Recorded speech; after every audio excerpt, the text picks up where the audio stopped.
Hey Adrian, how's it going? Yeah, sorry this is so late getting this feedback to you.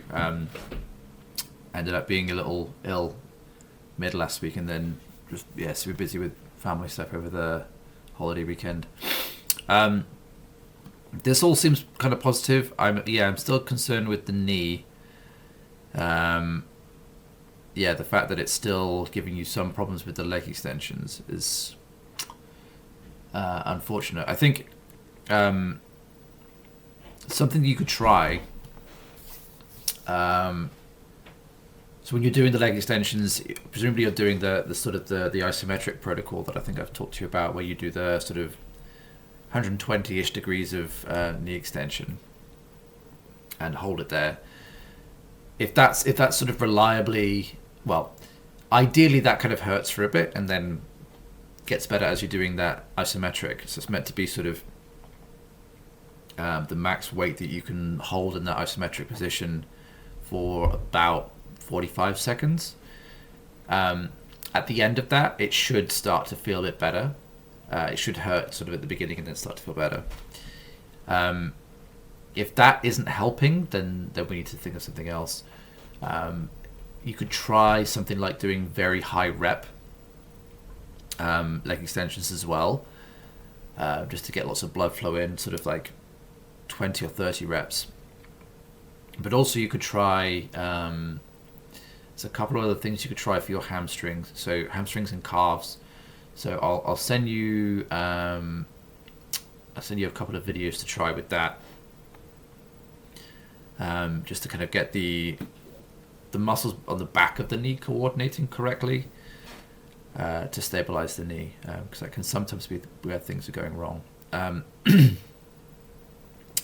This here, so I'm guessing you mean kind of like the very high, like the adductor, but sort of towards the front.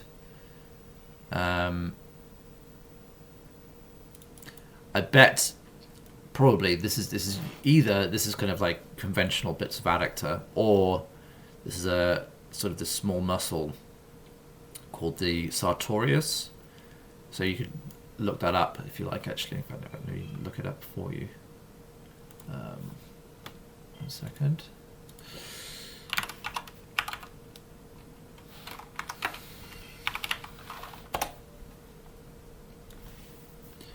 So yeah, so like this, it kind of loops round.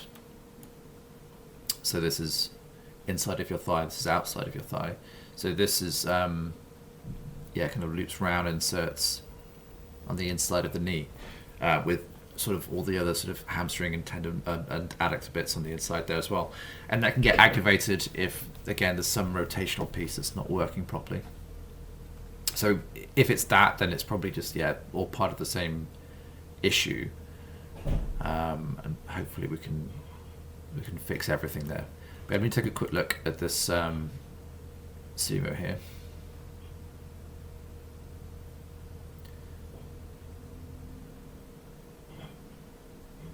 Yeah, this is really nice.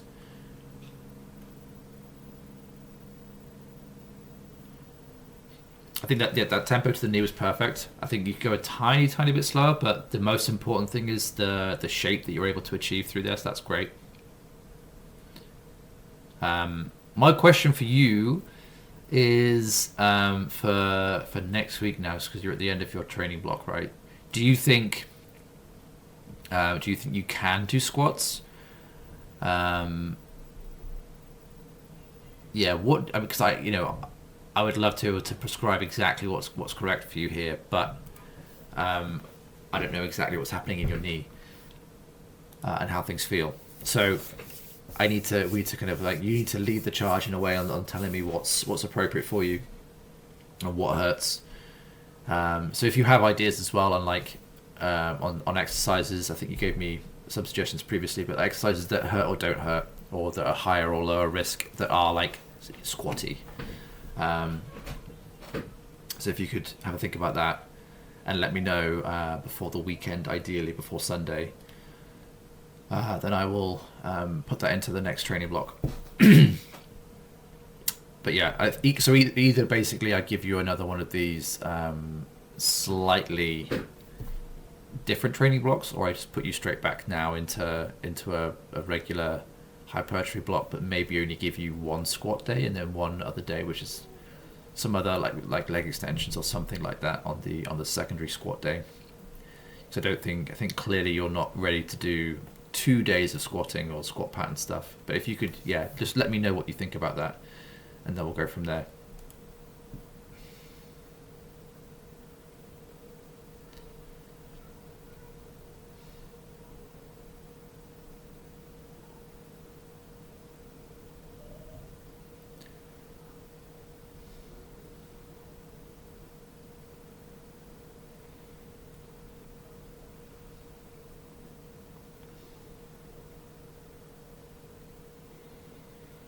Yeah, deadlifting is looking technically really, really solid. Really solid. I think, it's well,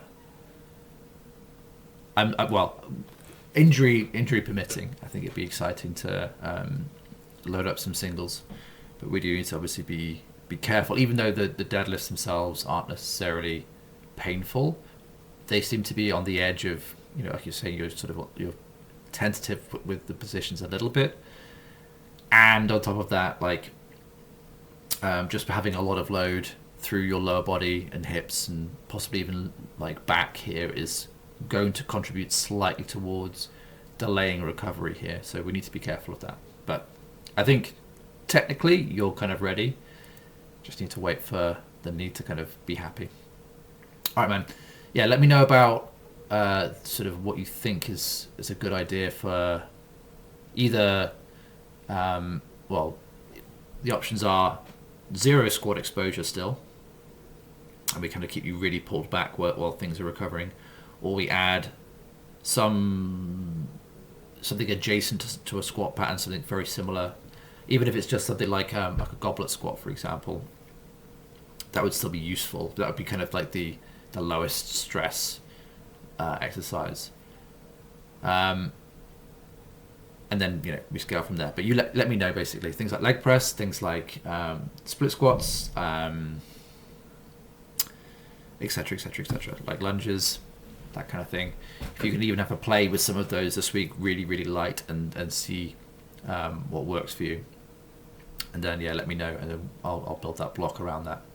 Anyway, I hope you're doing well, and let me know about those details.